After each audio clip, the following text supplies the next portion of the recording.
നിന്റെ സന്തതി ആലയം പണിയും. Your sun shell build the temple for me. എനിക്ക് വേണ്ടി ആലയം പണിയേണ്ടത് നിൻ്റെ മകനാണ്.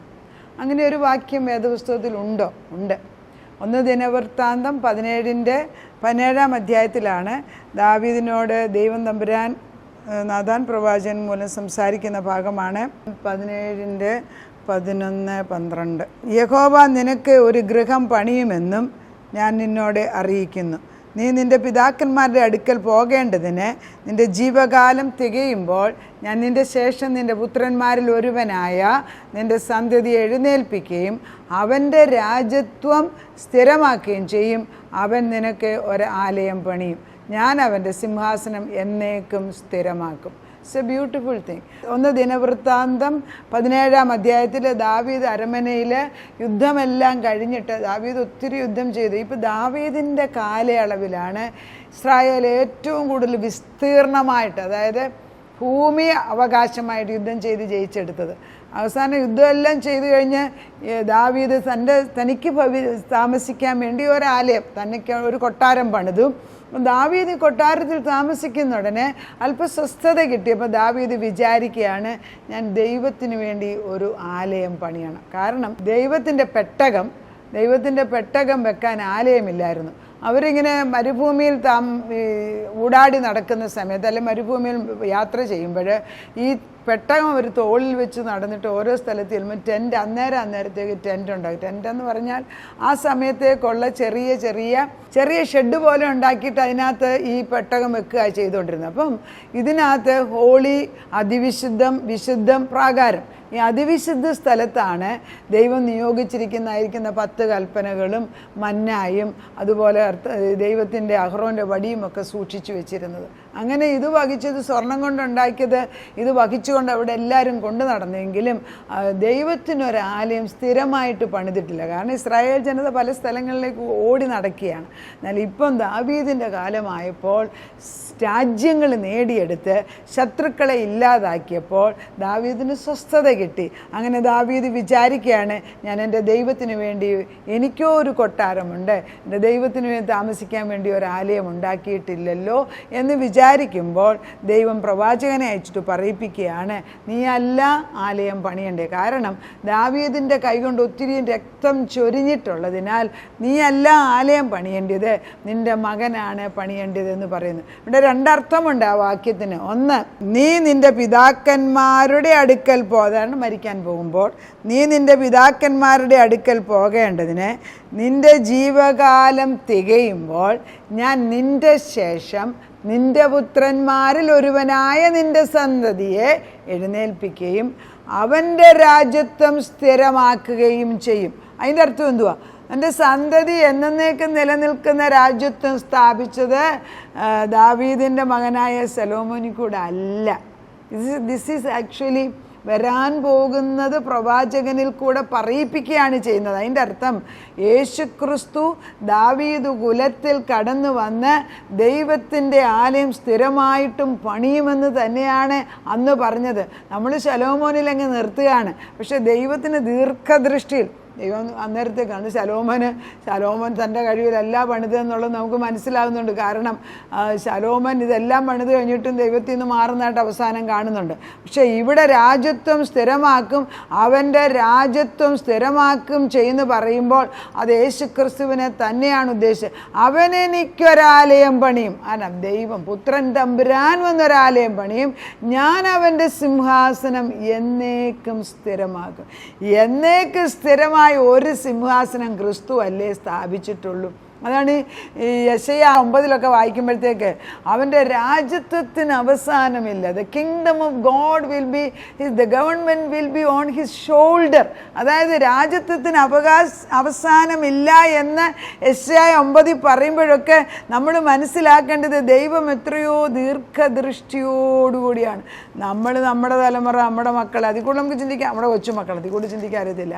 സ്വർഗം ആദ്യ തൊട്ട് അവസാനം വരെ കണ്ടിട്ടാണ് ഓരോ കാര്യങ്ങളും നിയോഗിച്ച്, അതായത് പ്രിസൈസായിട്ട് ദൈവം നിയോഗിച്ചിട്ട് ആ കാര്യങ്ങൾ അതുപോലെ തന്നെയാണ് ചെയ്യുന്നത്. അത് ആത്മാവ് ഉണരുമ്പോൾ നമുക്ക് മനസ്സിലാക്കും എത്ര തീക്ഷ്ണമായിട്ടാണ് നമ്മുടെ ഓരോ ചെറിയ കാര്യം ദൈവം ഏറ്റെടുക്കുന്നത്.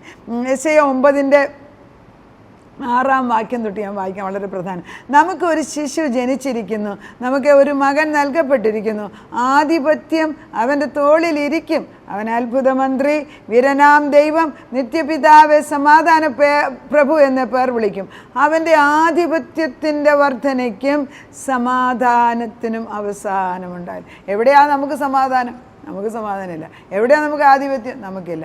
ക്രിസ്തുവിൽ മാത്രമാണ് ആധിപത്യം വർദ്ധിക്കുന്നതും സമാധാനത്തിന് അവസാനമില്ലാത്ത സമാധാനവും ക്രിസ്തുവിൽ. ഒരു പക്ഷേ നമുക്ക് പറയേണ്ടിയിരിക്കുന്നത് ക്രിസ്തുവിൻ്റെ രണ്ടാം വരവിൽ ഇത് നടക്കത്തുള്ളായിരിക്കുമെന്ന്. എന്നിട്ട് പിന്നെ പറയുന്നുണ്ട്, സൈന്യങ്ങളുടെ യഹോവയുടെ തീക്ഷ്ണത അതിനെ നിവർത്തിക്കും. അപ്പോൾ ഈ രാജ്യത്വം ദൈവത്തിൻ്റെ ദാവീദിൻ്റെ മകനിലിരിക്കും. ദാവീദിൻ്റെ സിംഹാസനത്തിനും അവൻ്റെ രാജ്യത്തിനും ഇന്നു മുതൽ എന്നേക്കും അവൻ അതിനെ ന്യായത്തോടും നീതിയോടും കൂടെ സ്ഥാപിച്ച് നിലനിർത്തും. സൈന്യങ്ങളുടെ യഹോവയുടെ തീക്ഷ്ണത അതിനെ നിവർത്തിക്കും. ദൈവം നിവർത്തിക്കുമെന്ന് അന്ന് വാഗ്ദത്തം ചെയ്തത് ദാവീദിനോട് പറഞ്ഞു, നീ ആലയം പണിയേണ്ട ആവശ്യമില്ല. നമ്മൾ വിചാരിച്ചു ശലോമോനെ കൊണ്ട് പണിയിപ്പിച്ചു. അവിടെ ഒരു പോയിന്റ് ഉണ്ട്.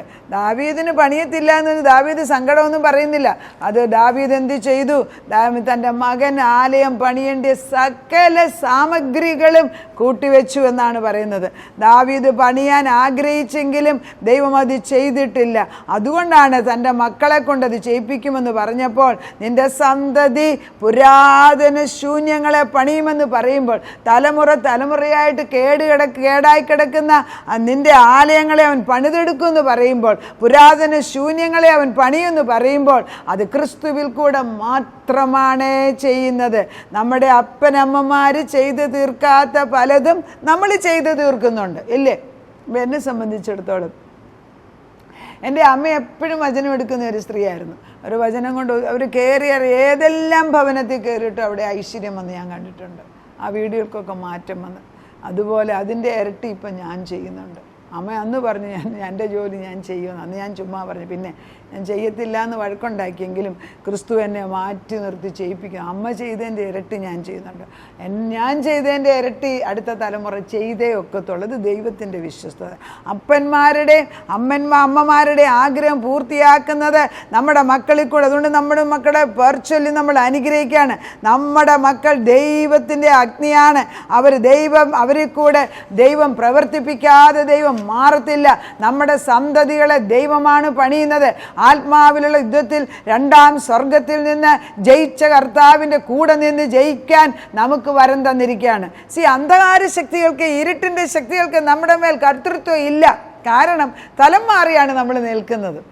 അവനല്ലേ ഇവിടെ നോക്കുന്നത്, ഞാനിവിടെങ്ങും ഇല്ല. രണ്ടാം സ്വർഗത്തിൽ നിന്നുകൊണ്ടാണ് വചനം അയക്കുന്നത്.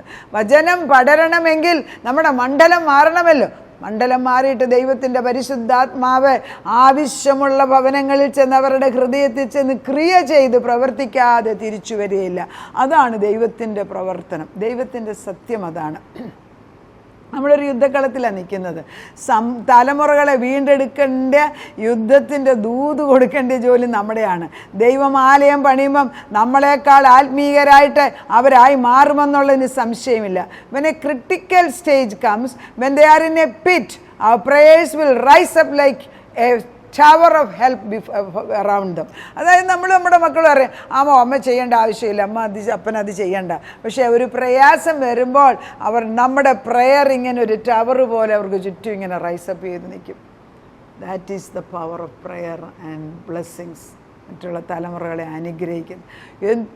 ഒരു ദിവസം 24 മണിക്കൂറിൽ 12 മണിക്കൂറെങ്കിലും അനുഗ്രഹിക്കാൻ നമ്മൾ ഉപയോഗിക്കുകയാണ്. നമ്മുടെ ചുറ്റുപാടും എന്തൊരു വ്യത്യാസമായി മാറത്തില്ല. നമ്മൾ എടുക്കുന്ന വെള്ളം, നമ്മൾ ഭക്ഷണം കഴിക്കാൻ, നമ്മൾ ഉടുക്കുന്ന വസ്ത്രം, നമ്മൾ കാണുന്നത്, നമ്മൾ തൊടുന്ന ചെടികൾ, വൃക്ഷങ്ങൾ, അങ്ങനെയുള്ള ഭവനങ്ങളെ ഞാൻ കണ്ടിട്ടുണ്ട്. ചില പ്രായമുള്ള അമ്മച്ചിമാർക്ക് അവരുടെ ആ ഒരു തീഷ്ണത ഇതൊക്കെ കാണുമ്പോൾ എങ്ങനെയാണ് ഈ തീഷ്ണത ഇവരിലുള്ളതെന്ന് ഞാൻ ചിലപ്പം ചിന്തിക്കും. നമുക്ക് പറയാനേ പറ്റൂ, ചെയ്യുന്നത് ദൈവമാണ്. മുടിയനായ പുത്രൻ അവൻ്റെ പ്രയാസ സമയത്ത് അവൻ തകർന്നിരിക്കുമ്പോൾ അവൻ്റെ അപ്പൻ്റെ വീടവൻ ഓർത്തു. ഒരൊറ്റ മെമ്മറി മതി.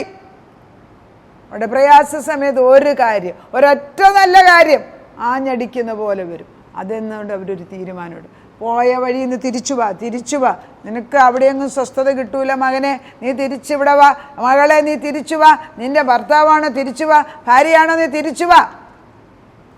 ദൈവം നല്ലവനാണ്. നീ ഇന്ന് തിരിച്ചു വരുമ്പോൾ ഇതുവരെ മിസ്സായിട്ടുള്ള എല്ലാ അപ്പച്ചനും ഇരട്ടിയായിട്ട് തിരിച്ചു വരും. അതായത് സംഭവിച്ചില്ലേ, മകൻ അതായത് നിരപ്പാക്കുന്നൊരു ശുശ്രൂഷ നടക്കുന്നുണ്ടല്ലോ. ഈ മുടിയനായ പുത്രൻ പോയിട്ട് അപ്പൻ ആളിനെ ഒന്നും വിട്ടില്ല തിരിച്ചു കൊണ്ടുവരാൻ. അവന് ബോധം വന്നപ്പോൾ തിരിച്ചു വന്നു. തിരിച്ചു വന്നപ്പോൾ അവന് നഷ്ടപ്പെട്ടതെല്ലാം അവന് വസ്ത്രം മാറ്റി, അവനെ കുളിപ്പിച്ചു, അവൻ്റെ കയ്യിൽ മോതിരം ഇട്ട് കൊടുത്തു, അവൻ്റെ കാലിൽ ചെരുപ്പിട്ട് കൊടുത്തു, അവൻ്റെ തലയിൽ അവൻ്റെ അവകാശത്തിൻ്റെ പദവി വെച്ചു കൊടുത്തു. എന്നതായത് അങ്ങനെ ചെയ്യുന്ന ഒരു ദൈവം നമ്മുടെ മുമ്പിൽ നിൽക്കുകയാണ്. എവിടെയാണ് തലമുറകളെ മറ്റുള്ളവർ നമ്മൾ പ്രാർത്ഥിക്കുന്നവർ മാറി നിൽക്കുന്നവർ കടന്നു വരട്ടെ, അവരുടെ മുമ്പിലുള്ള കല്ല് ഉരുട്ടിമാറ്റ്. യേശുവിൻ്റെ നാമത്തിൽ അങ്ങനെ തന്നെ സംഭവിക്കട്ടെ. നമുക്ക് പ്രാർത്ഥിക്കാം. നാഥാ, നിൻ്റെ മുമ്പിലേക്ക് ഞങ്ങൾ കടന്നു വരുമ്പം തലമുറകളെ അവിടുന്ന് പണിയുമെന്ന് അപ്പച്ചനാണ് തീരുമാനിച്ചതെങ്കിൽ നമ്മളതിൻ്റെ കൂടെ നിന്ന് പ്രാർത്ഥിച്ചാൽ മതി. അപ്പോൾ ദുഷ്ടനൊന്നും ചെയ്യാൻ സാധിക്കത്തില്ല. അവൻ അല്പകാലം നീട്ടുമായിരിക്കും, പക്ഷേ തലമുറകളെ അപ്പച്ചൻ അനുഗ്രഹിക്കുന്ന വാഗ്ദത്തം ചെയ്തിട്ടുണ്ടെങ്കിൽ അത് നിറപടിയായിട്ട് നടക്കട്ടെ അപ്പച്ച. ഇനി ഒട്ടും കാലതാമസം വേണ്ട. സമയം ഇപ്പോൾ ആയല്ലോ കർത്താവേ. ഇതാ വെളിച്ചം നിൽക്കുന്നു. വെളിച്ചമുള്ളപ്പോഴല്ലേ പ്രവൃത്തി നടക്കത്തുള്ളൂ. ഇരുട്ട് മാറട്ടെ അപ്പച്ച. കുഞ്ഞുങ്ങളുടെ ജീവിതത്തിൽ ഇരുട്ട് മാറിയിട്ട് വെളിച്ചത്തിൻ്റെ വസ്ത്രം അവർ ഉടുക്കട്ടെ അപ്പച്ച. നീതി വസ്ത്രം അവർ ഉടുക്കട്ടെ അപ്പച്ച. ആത്മാവിൻ്റെ ചൈതന്യമുള്ള വസ്ത്രം അവർ ഉടുക്കട്ടെ അപ്പച്ച. ദൈവത്തിന് വേണ്ടി ഓടുന്നവരായി മാറട്ടെ കർത്താവെ. പിൻപിലുള്ളത് മറന്ന് മുൻപിൽ വെച്ചിരിക്കുന്ന അവരുടെ പ്രതിഫലം ഇച്ഛിച്ചുകൊണ്ട് മുൻപോട്ട് ഓടുന്നവരാക്കി അവരെ മാറ്റുന്നു. ദ റൈറ്റ് ട്രാക്ട്, അവരെന്നാട് ഓടേണ്ടിയ കറക്റ്റായിട്ടുള്ള ഫീൽഡിൽ അവരെ ആക്കിക്കൊണ്ട് വെച്ചിരിക്കുക അപ്പച്ച.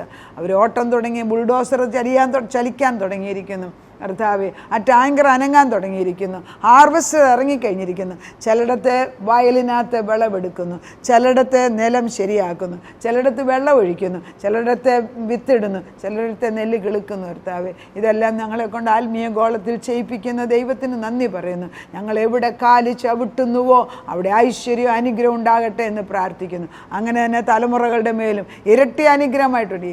യോബിന് ഇരട്ടി കൊടുത്തതുപോലെ ഞങ്ങൾ പ്രാർത്ഥിക്കുമ്പോൾ നഷ്ടപ്പെട്ടത് എല്ലാം റിവേഴ്സ് ചെയ്ത് തിരിച്ചു വരട്ടെ എന്ന് ഇൻ ഇറ്റേണിറ്റി തലമുറകളുടെ മേൽ വന്ന് വ്യാപരിക്കട്ടെ. ദൈവവുമായിട്ടുള്ള ഉറ്റബന്ധം, ദൈവസ്നേഹം ഉറപ്പിച്ചു കൊടുക്കുന്നു. അങ്ങനെ അവിടുന്ന് ചെയ്തിരിക്കുന്നതിനാൽ സ്തോത്രം. രക്തത്താൽ അത് സീലും ചെയ്തിരിക്കുന്നു. പ്രാർത്ഥനയ്ക്ക് ഉത്തരം തന്ന ദൈവത്തിന് നന്ദി. യേശു ക്രിസ്തുവിൻ്റെ പുണ്യനാമത്തിൽ തന്നെ. ആമേൻ.